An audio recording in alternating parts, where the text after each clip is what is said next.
Okay, welcome back po mga kamista. Welcome back sa ating channel.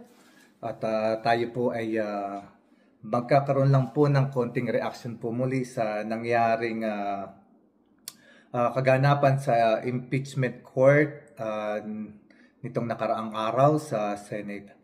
At dito nga po ay inilabas po ng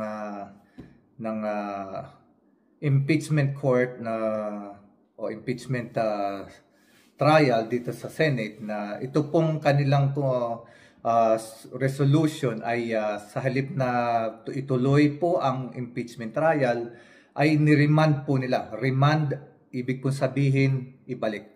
So parang return to sender. So yung pong ipinadala na impeachment complaint ng Congress, ng Kamara sa Senate ay ito nga po ay pinagtibay kahapon ng Senate. Nagbotohan po sila ng 18-5. So 18-5-0. So ibig sabihin po noon, 18 po yung nag-agree na i-return yung complaint sa Congress. 5 po ang tumutol doon at wala pong nag-abstain. So lahat po sila ay bumoto, yung 23 na senador. So ngayon po, siyempre, nagbigay din po ng mga saloobin at nagkaroon din po ng press conference dito sa Congress.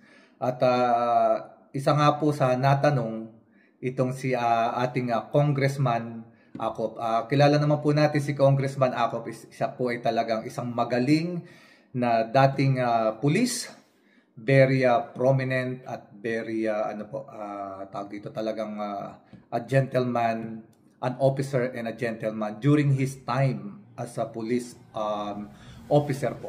And at the same time naging congressman din po itong si Congressman Acop nga po, at siya rin po ay isang abogado. Hindi lamang po siya naging pulis, hindi po lamang siya naging congressman, kundi siya po ay isang pasadong lawyer. Pasado po siya sa bar. Nag-aral po siya ng batas. Kaya po itong si Congressman Acop, kung kayo po ay nanonood ng mga hearing sa Quadcom, makikita nyo po kung paano magsalita itong si Congressman Acop. Siya po ay very straightforward. Wala po siyang keme. Hindi po niya sinusugarcoat ang kanyang mga binipitawang salita. Straight to the point po siya, lalo-lalo na when it comes to police. Pagka ang iniimbestigahan ng mga police, talaga pong he's very, very straightforward. Talagang masasaktan sa kanyang pananalita. Hindi niya isusugarcoat yan para lamang para medyo yung melo ng konti ang dating. So, meron po kasing tanong kay Congressman Acop kung siya raw po ba ay naging satisfied sa paghawak nitong si Senate President Chis Escudero o pag-handle sa quorum o pag-handle sa Senate nitong nakaraan. Kasi nga po may mga irregularities na nangyayari na mga simpleng bagay, pero hindi po yata ito, sa pananaw ay hindi po ito parang kaaya-aya kay Congressman Acop. Ganon din naman sa akin . Actually, my personal opinion nung nanonood ako nung bago sila mag-deliberate tungkol sa pag-i-start ng impeachment complaint. Pinagsuot na po sila ng robe. Yung pong robe kasi, yan po ay simbolo ng pagiging isang judge. At pag ikaw po ay judge, ikaw po ay tumatayo bilang isang hukom na wala kang titignan na kung sino kaibigan, kamag-anak. Yan po ay magbibigay ka ng desisyon ng naaayon po sa iyong pananaw na tama. Ayon sa ebidensya, ayon sa mga ipinresenta na ebidensya. Ngayon po, meron po kasing tatlo na senator na hindi po nagsuot ng robe. At kung hindi po ako nagkakamali, ang tatlo pong iyan ay walang iba kundi si Senator Bato, at saka si Amy Marcos, at saka hindi ko po matandaan kung kasama kung si Cynthia Villar po yata. Parang si Cynthia Villar po yata yung hindi nagsuot ng robe. Si Cynthia Villar po talo na yan hindi po pala talo, outgoing na yan kasi tapos na po ang kanyang termino. Kaya po itong 19th Congress kasali pa rin siya kasi hindi pa naman po nagpapalitan. So anyway, tatlong judge po yan na hindi nagsuot ng robe. Cynthia Villar, Senator Ronald Bato, at saka po itong si Amy Marcos. Ngayon po, ito ay itinanong sa ating butihing congressman na si Congressman Acop. At ito po ang kanyang sagot do sa tanong. Pakinggan po natin sandali lang ito, pakinggan po natin. Judges refused to wear yung robes po during the convening ng impeachment court. So, ano po bang basa doon ng House Prosecution and kumpiyansa rin po ba ang panel na magiging impartial po ang Senate Impeachment Court? I do not know the reason why some of the senator judges refuse to wear their robes. Di po ba? So that's a matter of discipline within the Senate or within the impeachment court. Bahala na po yung presiding judge na magdisiplina sa kanila. Okay. Putulin ko lamang po sandali. Kasi po ganito po yan si Senate President Chis Escudero, siya po ang itong ating presiding judge. Kasi nga po siya ang presidente ng Senate. So siya po ang tumatayuring presiding judge para po sa gaganapin na impeachment trial sa gagawin nilang pagdinig. So ngayon po, siyempre ikaw ang presiding judge, meron kang mga justices na ngayon na senator judges na hinahawakan. Ito nga po yung Senado. Sa pananaw po ni Congressman Acop, parang it's up to him na nga daw kung paano niya i-handle. Yun muna ho ang sinabi niya, it's up to him. So ibig sabihin po, si Congressman Acop, parang sinabi niyang, ikaw ang Senate President, ikaw ang presiding judge, dapat alam mo kung paano disiplinahin yung mga tao mo dahil under mo sila Yun po ang pinararating niya. So parang hindi siya satisfied. Pero ituloy po natin, may kadugtong pa po yan. Ito po, pakinggan po natin mga kamista. Number two, kung kumpiyansa po kami na, na magiging impartial na po given na nag-refuse na magsuot ng robe yung ibang senator judge. Hindi naman po kayo magtatanong sa amin kung wala po kayong conclusion di po ba? Your conclusion is mine. Diba? Okay. Ang tanong po kay Congressman Acop, ang sabi po ng report, ang tanong, kampiyansa po ba kayo na sila ay, yung mga hindi nagsuot ng robe, na sila ay magiging impartial sa gaganaping paglilitis? Kasi nga po hindi sila nagsuot ng robe. Ang robe po kasi ay simbolo ng pagiging patas. Wala kang titignan doon kung kapatid mo ba yun, kaibigan mo ba yun. Ikaw ay magdidesisyon ng naaayon sa ebidensya at kung naaayon sa batas at konstitusyon ng Pilipinas. So ngayon po, ang sagot po ni Congressman Acop, hindi mo naman ako tatanungin kung ng ganyang klaseng tanong kung wala kayong conclusion din. So your conclusion is good as mine. So ibig niya sabihin kung ano yung konklusyon ng mga tao sa hindi pagsusuot ng robe nitong mga senator judges na ito, ganun din po yung kanyang konklusyon. So para na rin po niya sinabi na kung ano yung nasa isip natin, yun din ang kanya. Ganito lamang yan kasi mga kamista. Kung ito pong senator judges na ito ay ayaw nilang magsuot ng robe bilang simbolo ng pagiging patas sa kanilang magiging desisyon, isa lang po ang kapupuntahan nun. Ayaw nilang isuot yung robe dahil hindi sila titingin sa ebidensya.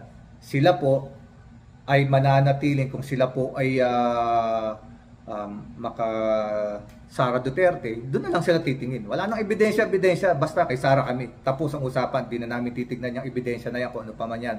Kasi Ito na ang aming kagad na conclusion. Hindi pa man nagsisimula, ito na conclusion namin. Kay Sara kami. Ganun lang kasimple yun mga kamista. So mayroon pa hong kasunod na tanong yan. Ito, pakinggan po natin at ito yung pinakamaganda. Speaking of pagdidisiplina nga po ng presiding judge, satisfied naman po doon sa naging pag-handle po ng presiding judge last night? Tinatanong mo ako ngayon kung satisfied ako sa pag-handle. House Prosec panel. Well, to tell you frankly, from my experiences, kasi siguro dito sa linyang ito akong pinakamatanda eh. If you ask me, my personal opinion, hindi po ako satisfied. That I think would be enough to answer the question that you have asked of me. And last na lang. Can I add? Okay. So, yun na nga po. Sinagot na po diretsa ni Congressman Acop yung tanong. Kung satisfied daw po ba siya sa pag-handle ng presidente ng Senate na si Chis Escudero doon sa nangyari. Ang sagot po niya, hindi po siya satisfied. Kasi nga po, ako ang pantaha ko dito kaya hindi siya satisfied. Kasi magulo eh. Yung simpleng pagsusuot ng robe, dapat yun ini-enforce niya bilang presiding judge dahil lahat ng under niya ay mga judges at senador at yun ay nasa batas at nasa article yun at nasa rules of the Senate na pag kayo ay pagka magko-convene regarding sa isang impeachment trial at kayo ay mag-act as a senator judges, all of you as a senator should na mag-act as senator judges should wear a robe. Yan po kasi ang simbolo ng pagiging patas. So, hindi na-handle ito ni Chis Escudero ng maayos kasi nga po, he's not in control. He's not the one in control. I don't know who is in control. I don't know, kayo, your guess is also good as mine. Your conclusion is also good as mine. So mga kamista, hintayin na lamang din po natin ang mga susunod na kabanata at na sa tingin ko po magiging interesting po talaga itong nangyayari. Marami pong nadismaya sa nangyaring desisyon ng Senate na i-remand. Remand, ibig sabihin i-return to sender yung impeachment complaint. Well, in fact, marami pong nagsasalita naman talaga ng mga ating eksperto sa batas po eksperto sa batas. Dahil sila po ay isa sa mga bumalangkas at isa sa gumawa noong konstitusyon noong 1987. At yung pong mga gumawa nito ay mga former Supreme Court justices. So they know what they are doing. So itong nangyari po na pag-remand o pagbabalik ay first in history sa tatlong nangyaring impeachment complaint at sa nakaraang dalawang impeachment complaint sa Senate. Yung una nga po ay si President Erap Estrada at yung pangalawa po ay si former Justice Corona. So ngayon po mga kamista, sa tingin ko ito ngayon ay magiging labanan na lamang ng mga magagaling na abogado at ebidensya. So what the Senate did this time is actually out of bound. In my own opinion, this is not right kasi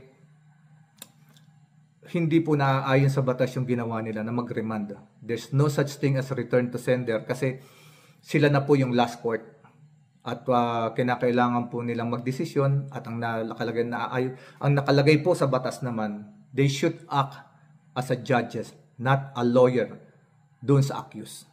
So mga kamista, hanggang dito na lamang po. At sana po ay meron tayong natutunan ng konti. At kung meron po akong nasabing kulang, paki-comment naman po at nang malaman po natin. So mga kababayan, tandaan po natin ito mga kamista. Wala pong nananalo sa ganitong sitwasyon, kundi yung pong may mga sariling interes lamang. Ang lagi pong talo pagka ganitong sitwasyon, na nagkakagulo, nagiging magulo, may kanya-kanyang interpretasyon ng batas, na nagkukunwaring may alam sa batas yung iba, pero wala namang alam. Pero pinagigiitan nila ito. So in the end, ang laging talo ang mamamayan. So mga kamista, manatili po tayong magmasid at wag tayong magpapadala sa mga maling impormasyon. Kailangan hanapin po natin lagi yung tama. At pag hinanap po natin yung tama, ay mag-guide tayo sa tamang direksyon. So magmasid at makialam po tayo. Hindi naman kinakailangan manggulo. Kailangan lang magsalita. Pag may magandang nangyayari, purihin po natin. Pag may mali, punahin po. Maraming salamat mga kamista. Hanggang dito na lamang at sa susunod po natin muling vlog. Magandang araw po sa inyo lahat. Sa mga kapatid nating Muslim, Assalamualaikum. Peace be with us.